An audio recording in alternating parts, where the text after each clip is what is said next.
All right, so let us welcome Maven and express our gratitude for her sharing her presence with us today. And thank you for being here to share your story.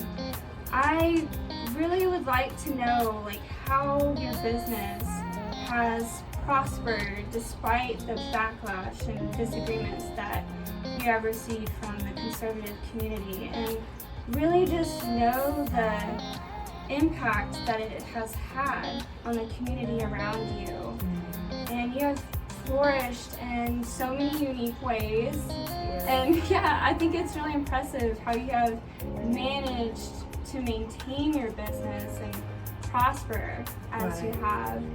And there are so many aspiring entrepreneurs who are passionate about what you are creating, but they might be uncertain about how to expand their business in communities that are unsupportive. However, I feel like your story can be inspiring and even change people's perspective about apothecary businesses. Well, I hope so. So to begin our journey into learning more about your story, I would love to ask you a set of questions. Okay. So the first question I'd like to ask you is, what inspired you to own an apothecary business in your community?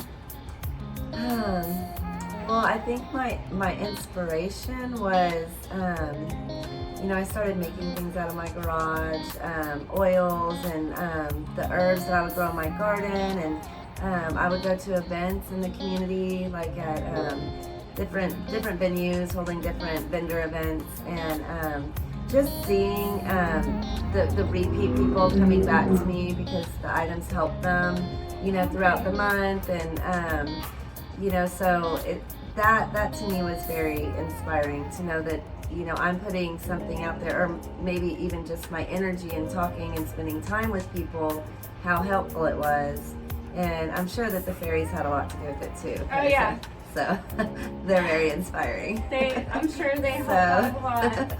So yeah, that to me was like, okay, I need to do something more and something bigger to where I can have a bigger outreach for people rather than just at events.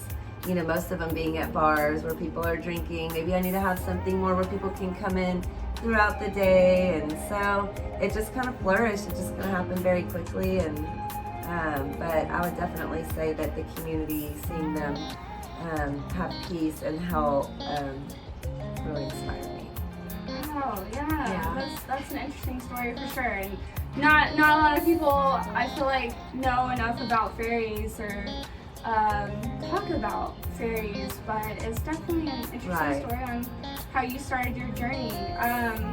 So what steps did you have to take to gain support from the community board to operate your apothecary business?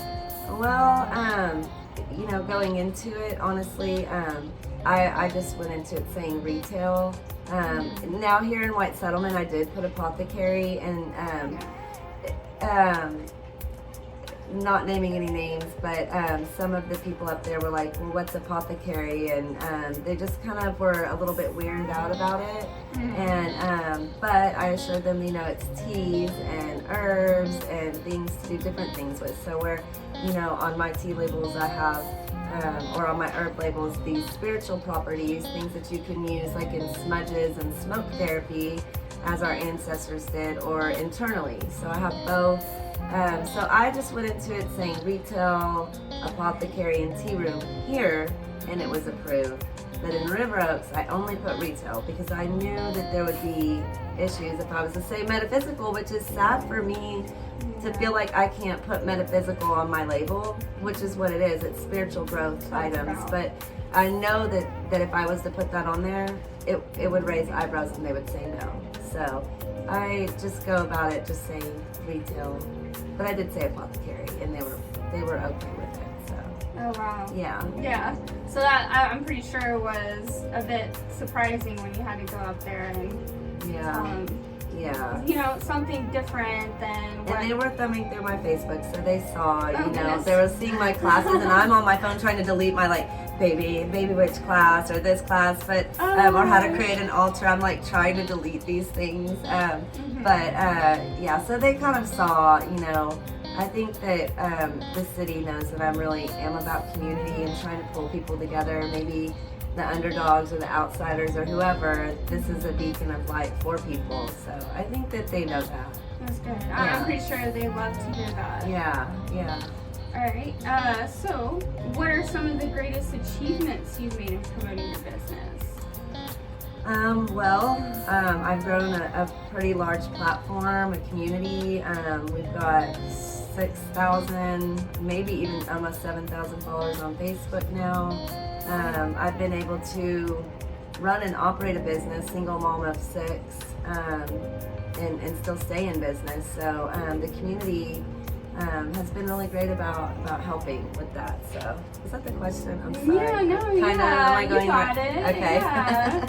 No, you answered the Okay. question just right. Yeah, it was just all about like how you promoted your business, Right. like how the steps like you took like to get to where you are, like how you got your abundance, vendor events, getting out in the community, spreading the word, telling everybody everywhere I go. If I was to go out for a drink, or if I was to go out to get coffee or go out to eat, I'm always telling people, follow on Facebook, and introducing myself and taking the time to get to know people. So, and now it's grown into, you know, a full community, and I'm living the American dream or the Sicilian dream, and my ancestors would say I get to live above my business. Yeah. And so I think those are definite, you know, rewards, you know, for my dedication and hard work. So I would definitely say I've prospered in being able to live here and own this place and, you know, still community and, you know, survive. So especially in these hard times where there's price inflation and,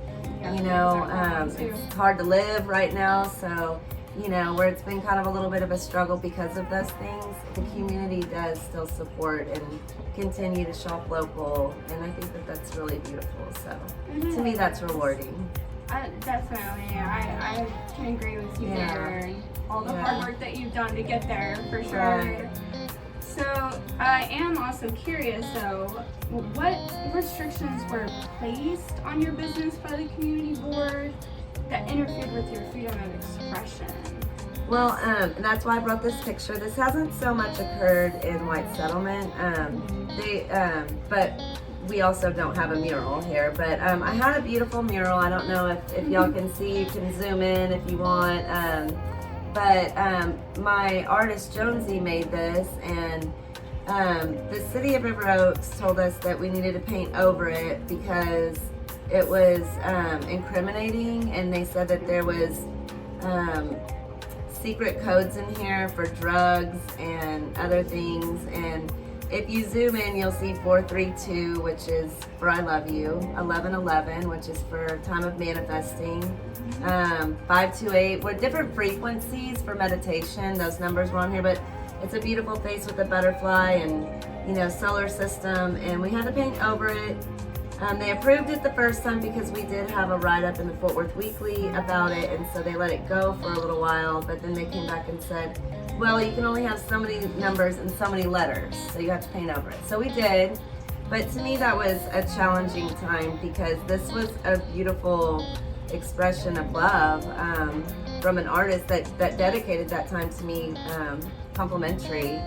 So it was sad to see her go, but I would say that was, you know, in River Oaks it was very challenging because it doesn't matter if it was our sign not meeting city code to them whenever other businesses were doing the same exact thing, or telling us this or that, but other businesses even right next to us doing the same exact thing, code violations all over the place. So it was very challenging there. It was very, they kept trying to, you know, so yeah, it was very challenging there, but that you know, we've moved on to a different community, and this one has been, you know, haven't come back. And they did for like the first month we were open, the code guy kept coming in, and so word around town is that you're a witch. And I'm like, well, define that word, because if you go camping and sing songs in the woods with your kids, you could be one too. If you have a mole, you might be one too. So it's like, oh my goodness, yeah. define that word to me. So there's even a book about that, right? Like the different features you'd have, right? So it's could like point out a witch is crazy. I'm like, you could be one too, you know, if I was to point things out. So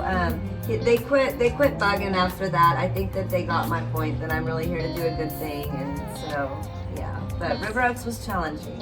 Amazing. Yeah. You rose up through it. Yeah. Here we are. So we're at a good place now. Good place now. Absolutely. Couldn't be more grateful.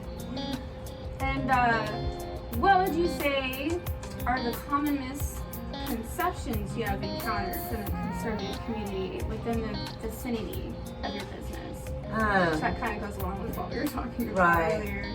Yeah, and you know, and I think that that's still, it was really in River Oaks a lot, but I think that that's still here a little bit, but I'm not challenged with the same problems, but the witch thing, just thinking that I'm here casting spells on people and, you know, having children for dinner and, you know, Hansel and Gretel, but yeah, so I think that that's where, but I think if they come in and get to know me and meet me, that they have a different opinion. And I do think that this community has really tried to do that, more so than River Oaks did.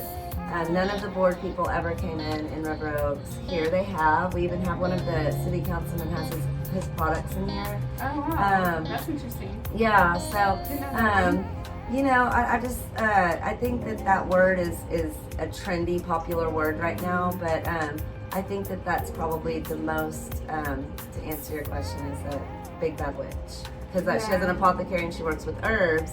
And, you know, that kind of brings you back to a time where our ancestors had those challenging times as well, because where they may not have had a retail store trying to sell, you know, I do have items that say witch on it because it is a popular, just like Reiki is a popular word right now. Right. So when you put something on that, it does draw people in.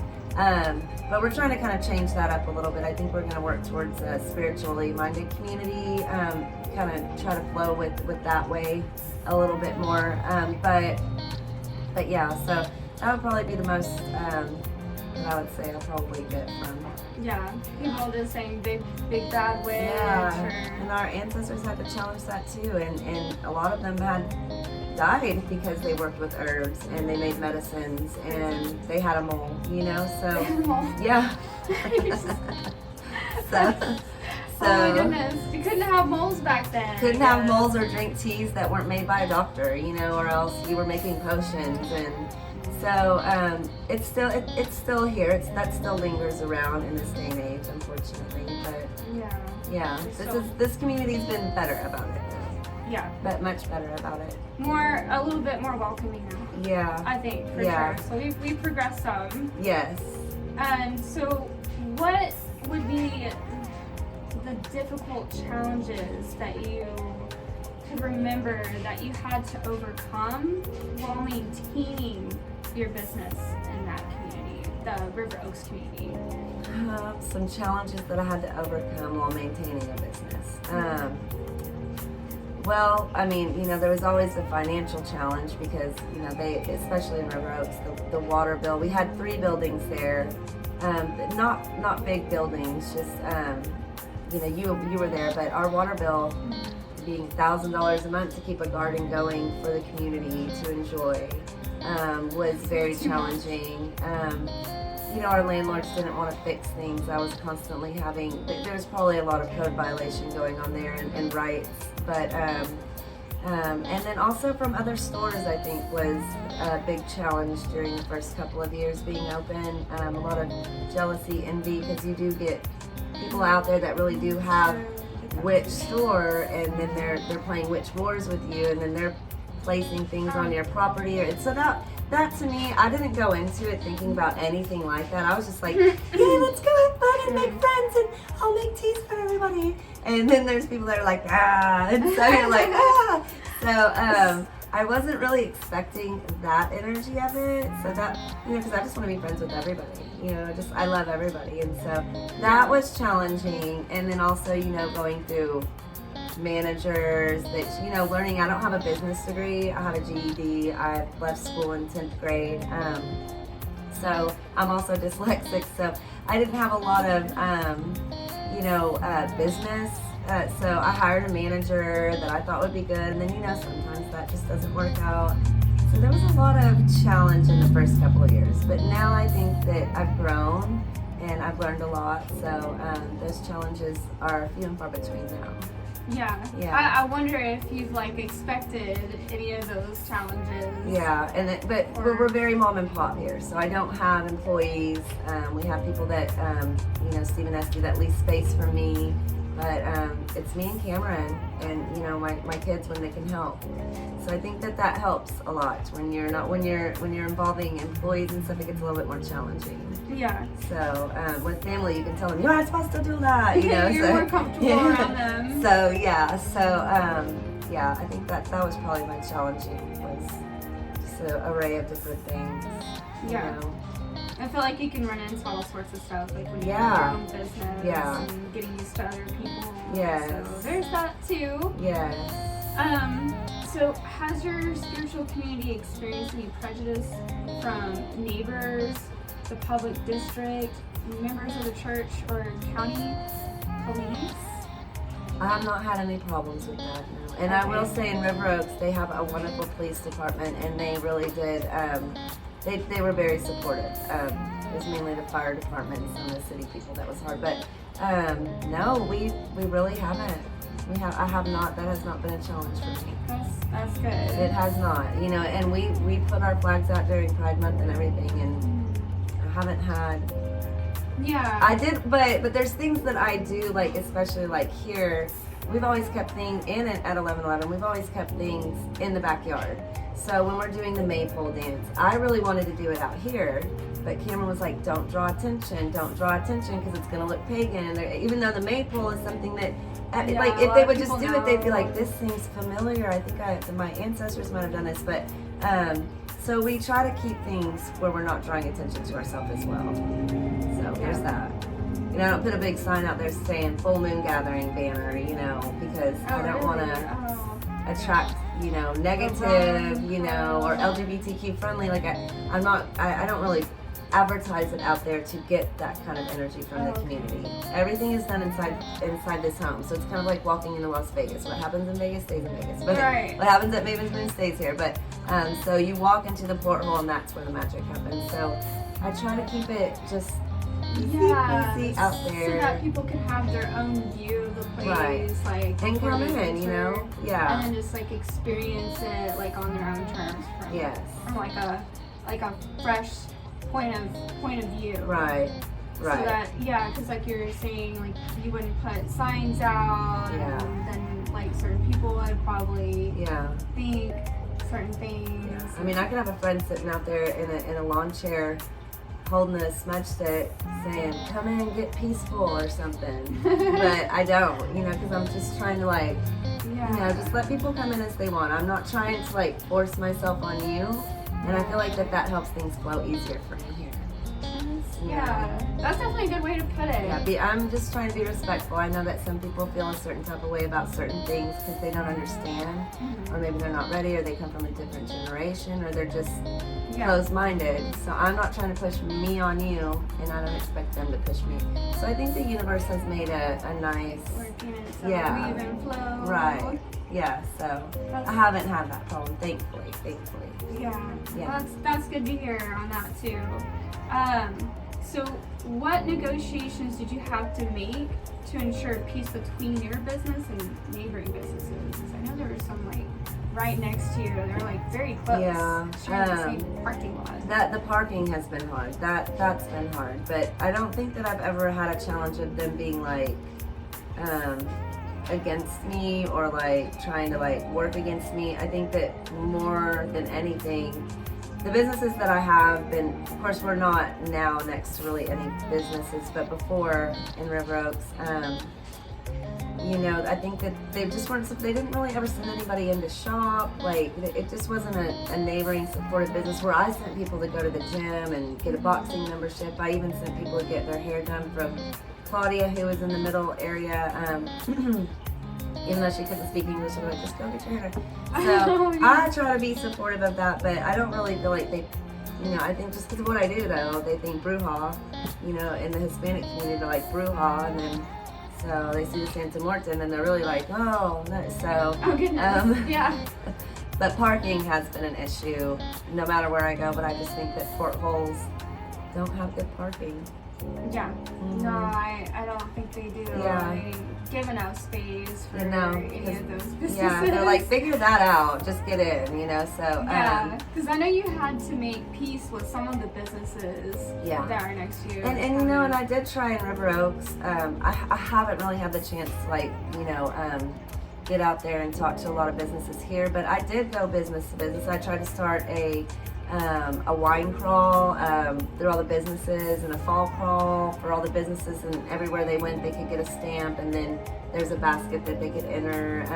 But again, they just weren't, let's do it, Yeah.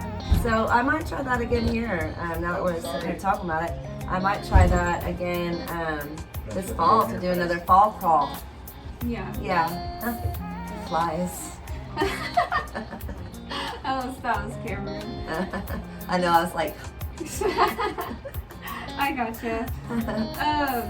So how's your apothecary business benefited the community? Here we're still fresh here. We've only been here about 7 months, which it sounds like a long time, but we had to move a shop and a house and set up and start getting acclimated again. So I do plan to do some more outreaches. In River Oaks, we had a food pantry. We had a little, give and take food area for homeless people that might walk by, or needy families. We would post that we have a little food bank. We would go feed the homeless people a lot. I would like for Mavens Moon, since they think we're all witches, we might as well get our brooms and start cleaning up and picking up trash. We could put those brooms to use. So I'd like to do a city cleanup, and we really do like to help the homeless people in the colder months, bringing meals, warm soups or chili, and then having someone play the guitar, and just there's reaching out to the youth. If there's kids that need help. Reaching out to the starving artists out there and letting them have space here, where they can showcase their art and not be charged a fee. So these ideas are, I think that we'll probably be acclimating more of that this fall, so I can get my brain moving in that direction. Weather will be nice, so definitely plan on doing some outreach here. That's amazing. Yeah. I really think that it's helpful for the community if there's places that people that are struggling can go to. Right. Simply ask for some help. Or mom may be like, my kid's in the Stones and he's, transgendering. Maybe some of these parents they're looking for a support system for them and also for their child, where the rest of the family may not be accepting. And there's a place like here where we'll be accepting of that, because it's not my place to tell you how to be. If you're happy, then that's all that matters, right? Nobody should live life miserably, so whatever makes you happy, we'll be here to support it. So I think that gives a good outreach and a good community for it. That's upcoming everywhere, and there's not a lot of support for it. There's not in churches. They're not going to encourage it. They're going to try to chastise the person and tell them, they're not. It's not how the Bible says you're supposed to be. But here it's like I have different views on that, so you can come here and hang out with us and spiritually grow and evolve. Yeah, it's very open, welcoming to anybody who wants to be here. Right. Just to love one another. Love is all we need. That's right, and that's the song we're practicing today with the Mavens Moon Choir. That's awesome. That's another thing we do with outreach is the choir, where it gives people a chance to use their voice or their musical skills. That's what we're going to sing at the next gathering is All You Need Is Love. So that's where we usually do like a chant or something. We're going to do something a little different, and everybody will have a little instrument, and we're just going to belt that out. I can see it now. It's going to get a lot of attention. I love it. So that's what we're trying to do here. So I think that's the biggest outreach of it all is love.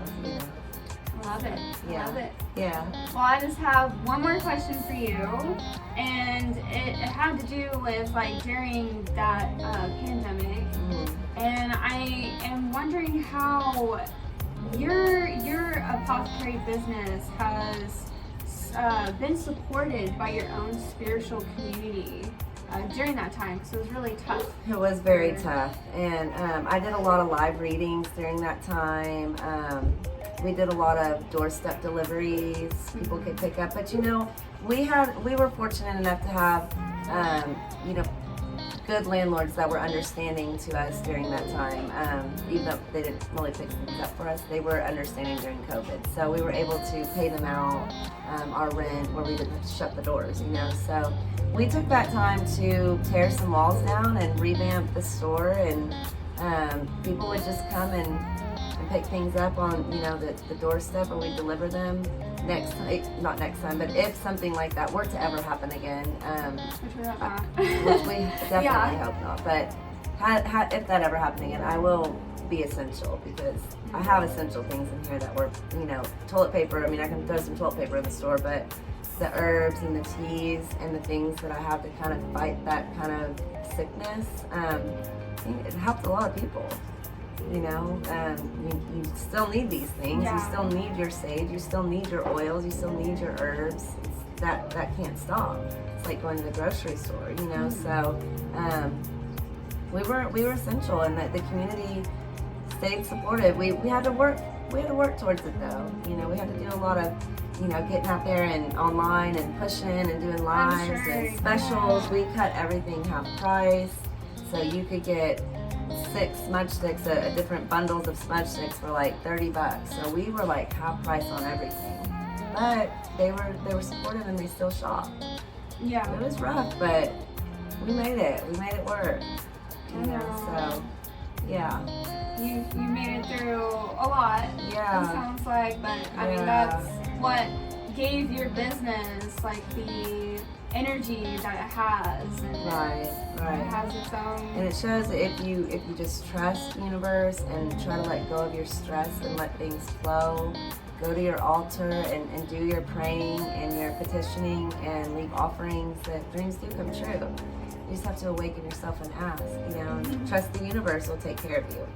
Don't stress about money, give it to the universe. It will make everything happen. So I think, at least I think that's what they appreciate out of me, is that I don't freak out as much as I used to. I've learned to, like, okay, I don't have money for this bill, but it's gonna come. It's gonna come. Something's gonna come, and that's fine. I'm just gonna keep making this and keep making this, and the next day we'll have a store full of customers, and that bill gets paid. So, yeah. Just doing with what you can, like with what you have. That's right. In that time. Absolutely. It's very important. Well, thank you so much, Maven. Thank you for having me. Being here. Thank you, and namaste to y'all as well. Thank you. Thank you, everybody. Bye. I hope this can be inspiring. I do too.